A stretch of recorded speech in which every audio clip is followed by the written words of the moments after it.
Shuthi mangifika-ke nakho esigwebeni shawa i-depression embi phela ngazi ukuthi accuse bami bangaphandle inhliziyo ibuhlungu uyabona nje noma ukhuluma nabantu bakini noma ubabone visitheni noma usubuyele endlini ntambama cabangana nabantu bashiye ngaphandle azibona kanjani cabanga ukuthi yazi selokhu ngiboshiwe nginabantu abathi bangani bami kodwa bakaze bafuna abakaze bangibheke angazi ngize nasekhaya kuthe bathumele ukuthi noma babuzile ngami yabo yonke leyo nto yambulala umuntu kodwa ngoba phela siphila ngethemba ekhaya yabo babona kona kwakunginike ithemba lokuthi hayi one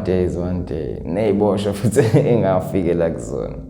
bena zidlalile nje indima enkulu ekungibonisa ukuthi hayi asikho isigwebo ongeke ukwazi ukuthi ushaya udlule kusona. It's part of life. Should say mangisafika ngitshela ukuthi 8 years phela nini hayi ishayisa ngenhliziyo ebuhlungu ngibuye ngadli yabo sometimes ebusuku nje ulokhu uhleli ngabe uyalala nje uphumuza umqondo ulokhu uyicabangiso zace yabo nakho nasatshele okay these programs these things you can do yabo ungadlala isports ungafunda kodwa it's not the same yabo lona kunezinto nawe othi noma uzenze ejele ubone ukuthi hayi cha inhliziyo yakho ayikho 110% la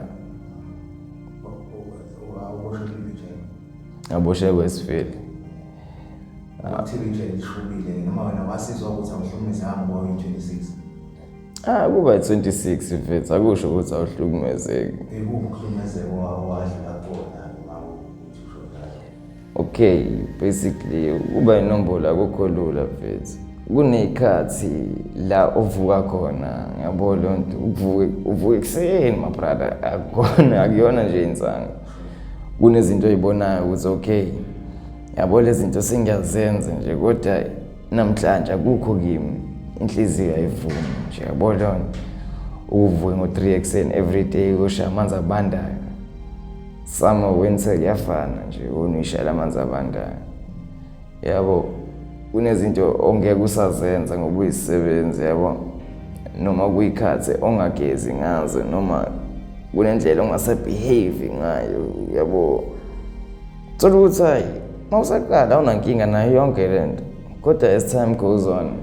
yabo kunalezo insuku lezovuka inhliziyo ibhekele awufune next awufune ngiyabo nje ungafuni ngisho ukukhuluma nomuntu bona ukuthi hayi yabo manje lo seqala uba isicefe empilweni yami kanti ugade mina lo muntu usele mina nejele kanti ziphi ngalo muntu kancane nje indoda ungasenzeleki into esingayazi mina mfethu angazi ngiphakama ngoba yabo nje bangifikile okay ngayitshela ukuthi kufanele ngithola izinto ezizongisheshisela isigwebo sami mina nginenkola ngisheshisela isigwebo in the sense that time moves we keep up busy kahle yabo ngathi okay ngizo sign up for isikele qeda matric wami nakhona during that time yabo shothi ngathola ukuthi ngine TB ingayithola ejele yabo shothi kwaba nomthelele exosheni kwami esikoleni ngoba shothi yabo njalo after breakfast kufanele ngishaye medication yami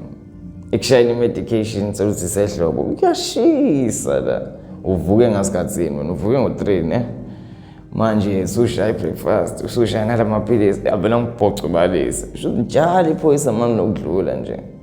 ngibona ngathi ngiyazela noma ngilele ngithi ngizama ukum-understandisa baba ukuthi hey baba i-treatment ye-TB ngisayiqala iyona le ngawatha kanje in a sense that hey bona ngathi ngikhathele manje sengilele hayi wena uzange ukuzofunda la yabo wona uzolala so washaya isigwebo sakho wasiqeda and then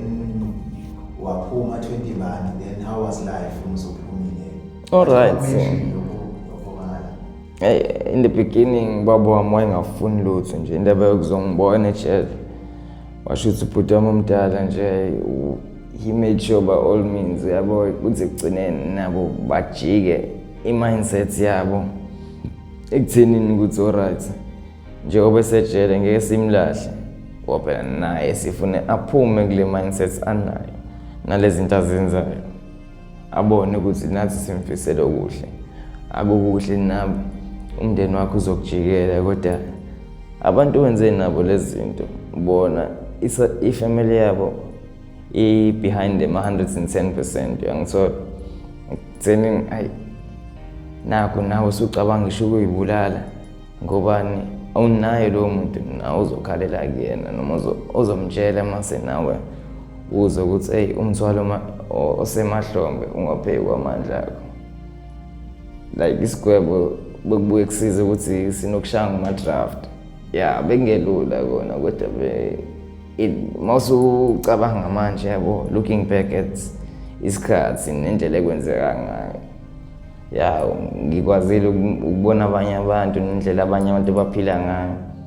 like ngiyile Showe ngiyile Vryheid eNcome ngiyile uthi ngibo izona amajele engihlalile Westville ngahlala eShowe ngahlala eVryheid ngabuyela Westville shuthi leyo nto iyakwazi ukuthi nesigwebo ungasizwa kakhulu vele nakhona ngithi bengisesikele nasesikoleni mina eprison Westville shuthi yonke leyo nto ikwazile ukuthi nesikhathi ngisihlalile ukuba busy yabo kungihlehlise ekwenzeni izinto zenombolo kakhulu ekutheni ngiphinde ngiyi-edele isigwebo ngokwenza izinto ezophulana nomthetho osejele yebo thina besizenza kodwa besi more organized in a sense that besizama ngayo yonke indlela ukuthi okay lento ngizoyenza kodwa ukusho ukuthi njengoba ngizobhantinta ngizophinde ngizozakhela ezinye izitha noma ngizoyikhandela amanye amabhodlela efanele futhi ngiphinde ngiphile nawo ngilenzile iphutha kodwa i-punishment yami ngizoyiseva ukuyi-7 kwami ngibheke phambili lokho futhi kwakwazi nokungisiza ukuthi ngixolise nakumndeni wa-complain kunalento ekuthiwa i-VOD shuthi eyami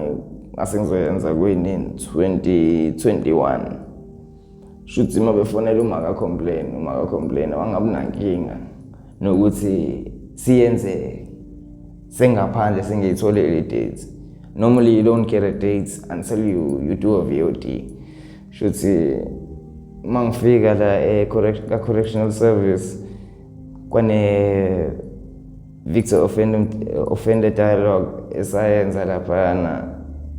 savulelana inhliziyo naye shuthi ukwazile ukuthola i-peace of mind yabo leyo nto ngezinto ezenzeka kwingane yakhe futhi abone ukuthi nami kwenzeka ukube kuya ngami ngabe ngiyayibuyisa ingane yakhe ngoba nami ngiyabona ukuthi sasingekho isidingo sokuthi size simkhiphe umphefumulo ngoba kwaku-wrong at the end of the day yabo into efanele ngiphile nayo yangilahlekisela ngabantu abaningi ababengikhonzile babengifisela okuhle empilweni kodwa ngeke ngisabuyele emuva yebo ngiyaxolisa ngoba nobody is perfect shuthi kwakumele ukuthi kwenzeke kanje ukuze nami ngifunde ukuthi okay into kanjena ingiphinde ngenze not now not ever ngoba ngifundile ekuthenini ukuthi awusona isilimo uma uzophenduka uhambe ukubheka le nokwehlela ngezansi kube ngakwenza ngalesa sikhathi kuningi ngabe sengikwenzile ngempilo yami nesikhathi sangilahlekela kodwa nevertheless anginawo ama-regrets uNkulunkulu impilo yami shuthi kwakumele ihambe kanjena ukuze ngibe lo muntu engiwuyena namhlanje singakwazi ukucabanga before ngenza into noma kuthiwa alright izongifaka enkingeni akube inkinga ezokwazi ukuthi iphinde ngikwazi ukuyikhipha mina kuyona kungabi inkinga futhi ezothelela emndenini wami icaphazele noma icikelela igama lomndeni wami phansi. Yona kuphela nje into engizama ukuthi okay nami ngiyiqhenya ngayo ngishaya ngayo isifuba kungikhulisile ngokomqondo singiyakwazi ukuhlala nazo lonke uhlanga labantu ngiphinde ngi-advise bona. Yeah, it's not for financial gain kodwa ngizame ngayo yonke indlela umuntu ukuthi angadluli enkingeni singekho isidingo. Learn from other people's experiences before into yenzeke kuwena noma fanele uzungene enkingeni uzubona ukuthi okay ubungayigwema ngo 1 2 no 3. So what can you, because what I've picked up from the behavior yakho in your early life, having a parent or parents that didn't believe in the gift that you have, what can you say, Bazan? Because I think there's a lot of us, there's a lot of ingane who had potential yokuba bangaphili ngesikole kodwa baphile ngama-gift. Sure. So what can you tell abazali about that whole thing yokuthi yini abangayenza ey'nganeni zabo to empower and also to understand the gift yabazalwa nabo? Mina into engayisho kubazali bala eMzansi supportana iy'ngane zenu. Kubalulekile ukuthi ingane yakho izwe wena uthi uyishaya isifuba ngayo. Ukuba proud ngengane yakho. Ukuba naleyo support mzali la ukhona. Ungayilahli ingane yakho. Kholelwa emathembeni kuma-dreams ayo ukuze nayo kusasa ikwazi ukuthi ikwenzele ongeke uzwe ukukhole. Ngoba kuze kube imanje leyo nto ngiyafisa ukutshela ubaba wami ukuthi okay lento yokuthi angazi ngizwe yena ethi uproud ngami isangibulala kuze kube namhlanje kodwa nevertheless ngimthanda ngenhliziyo yami yonke ngoba ngaphandle kwakhe nemisebenzi yakhe kuningi engaba ngikwazi namhlanje. Yeah, anything you might wanna add on what has been said? Yeah, abafethu ngicela nje umuntu nento akholelwa kuyona pursue it. Into uma uyithanda ukholelwa kuyona kuyi-idea nawe icabangile asiyeke ukuhlala phansi senze ukuthi hey cha sihambe sixoxele abantu wangakufisela okuhle sukuma uzenzele yazi into iyenzeka ngokukholelwa kuyona kukodwa. Each and everything in life inesizathu sokuthi yenzeke. Nami ngaboshwa ngoba fanele kunesizathu kwanezinto efanele ngiyifunde ejele esengizazi namhlanje engingaba ngizazi kuba ngidlulanga kule ndlela engidlule kuzona. Sure. You had a dream, you had a gift, of which I believe that the time has passed because the age you have to play from your teen years. Yeah. So your teen years, because if you are 30, so that's a retirement age. So you really cannot. So usasengadlala ngokade waqala but so vele sokuphela kwe-career. So ngifuna ukuthi sidlule lapho sengithile wena-ke manje bese mhlawumbe khona umuntu obukayo kodwa ofuna ukusiza or anything yini mhlawumbe usungafisa ukuyenza sikeke okwe-gifting yebhola because I believe there's something that mhlawumbe mina iphupho lami ukwazi ukuthi ngimotivate nabanye abantu abadlulile noma babhekene ney'nkinga ey'fana nalezi kade ngiyibika. Even if it's not exactly the same kodwa mina I get my joy from seeing other people get joy or seeing other people get what they want. Mina injabulo yami ngiyithola ngabantu.